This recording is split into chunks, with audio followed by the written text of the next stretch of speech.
Actually,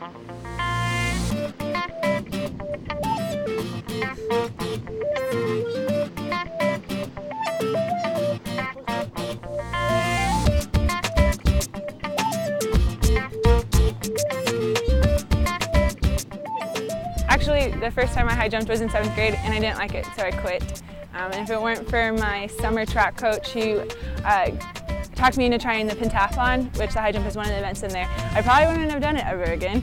And so I'm really glad that I did that, because then I high jumped in that event, and I really ended up liking it, and so I've been doing it ever since. But yeah, I did high jump in middle school, and then for summer track, and in high school, and now in college. So I even have the same high jump spikes that I've had since I think like my sophomore year in high school.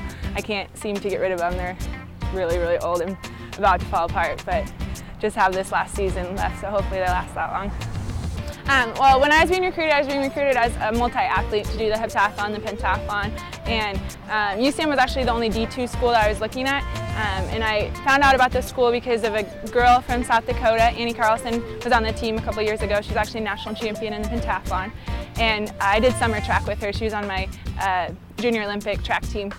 And I knew that she had come here, and I knew that it was a great multi-program, probably one of the best multi-programs in the nation, D1 put aside. And so after visiting a number of schools all across the country, I really just felt like this was the best fit. My relationship with my coach, Kip, is really awesome. I love him.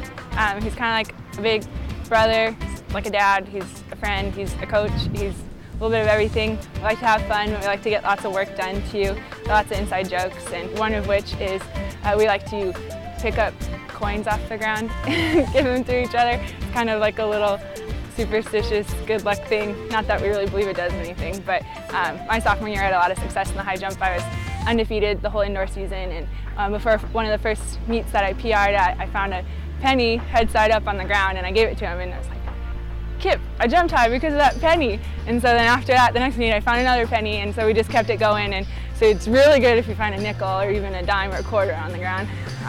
And so it's just kind of a fun thing that we do. Practice is a lot of fun. The way that practice works is every day everybody comes at 3:30 to do our running workout, and anyone who's does things other than running, so like the jumps, like for me, we all come in early to do a jumping practice, a jumping workout before we do our running workout. So we're getting in a jumping workout probably about 4 times a week, and then we run every day at practice after that. I've struggled with a lot of injuries while I've been here at UCM. First of which was my junior year. I had an injury that put me out for the whole season. Ended up redshirting that year, and then last year at the national meet, during the high jump, I actually hurt my knee to the point where I had to stop. I had to pull out of competition at the meet, which is kind of a bummer. And I ended up getting surgery in the fall.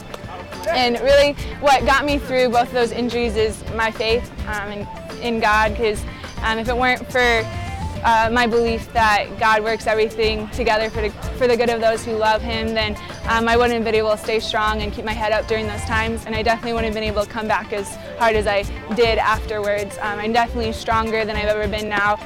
This is my last season of track. It's kind of bittersweet because I hate to see it go, because it's what I've been doing for the last 10 years of my life. But it's kind of winding down here. We have our home meet this weekend, which is kind of a final tune-up meet, and the next weekend we go up to Des Moines for the Drake Relays, which is a really big meet, hoping to do some big things there. And then we have our conference meet, and that's what we work for the whole year. Basically, the goal is to go there and just get as many points as you can, no matter what it takes to get them. So, and then pretty soon after that, we're at nationals. So I've gotten up on the national list, but I have yet to really get any marks that'll qualify me for nationals. So it's getting down to crunch time. I got to get some good marks up here in the next couple of weeks if I want to even make it to the postseason. So my major is sociology. I have minors in psychology and child and family development, and I'm really hoping to get my master's in either family life ministry or marriage and family therapy. I'd really like to be a marriage and family life counselor, an educator to the community. I know that families and relationships are my passion. I just have this huge passion for restoring relationships and bringing people back together. Another kind of little quirky goal of mine is I'd really like to become a hairstylist part-time and be able to kind of bridge that gap between maybe people that won't necessarily seek out help or counseling that might need some help, and just be able to kind of maybe do that part-time and have my foot in both worlds.